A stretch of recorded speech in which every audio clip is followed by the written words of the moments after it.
Mas pinalawak pa ng DSWD katuwang ang ilang ahensya ng pamahalaan ang programang Tarabasa Tutoring Program na aagapay sa mga kabataang hindi pa nakakabasa at hirap na magbasa. Si Denise Osorio sa Sentro ng Balita Live.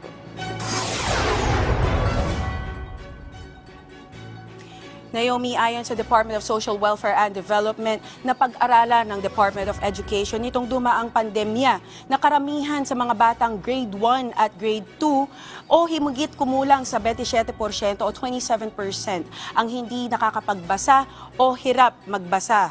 Sa pamamagitan ng Tarabasa Tutoring Program, matutulungan ng administrasyon ang mga batang hirap sa pagbabasa sa pamamagitan ng pag-deploy ng mga college students na nag-sign up para maging tutor upang matulungang turuan ang mga bata.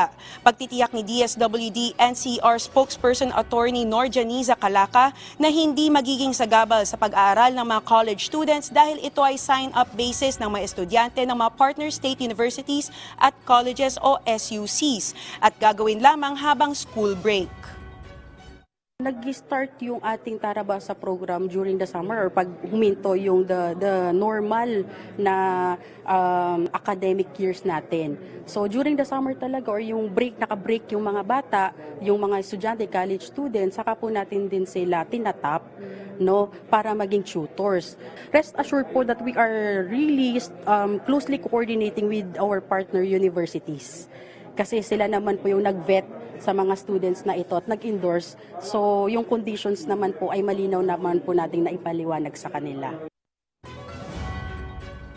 Sa kasalukuyan, mayroong higit sa 160,000 benepisyaryo ng Tarabasa program sa NCR, kung saang tinututukan ng mga SUCs upang matulungan ang mga college students na pumasa sa kwalifikasyon.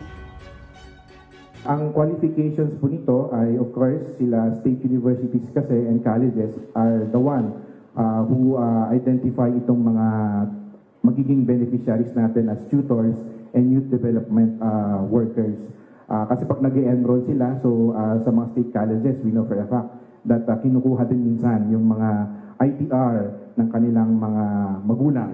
So through that, yung ating mga state universities and colleges were able to properly identify who among those enrolled in their respective schools ang belong to the poor category ng ating society. So ito po yung ine-endorse po nila sa atin based sa ating target kasi siyempre we also working within the allotted budget. So yun po yung ating kinikita dito po. Dagdag pa ng DSWD na de-deploy daw ang mga college students sa mga paaralang hindi kalayuan sa kanilang tirahan upang hindi makadagdag sa traveling expenses ng mga student volunteer. Naomi, kalagitnaan ng 2023 nang simulang ipinatupad ng DSWD ang Tarabasa Project. Samantala, sa susunod na Hulyo o sa susunod na buwan, maipapatupad ang full-blown implementation ng proyekto pagkatapos ang social preparation o Phase 2 katuwang ang DepEd. Naomi?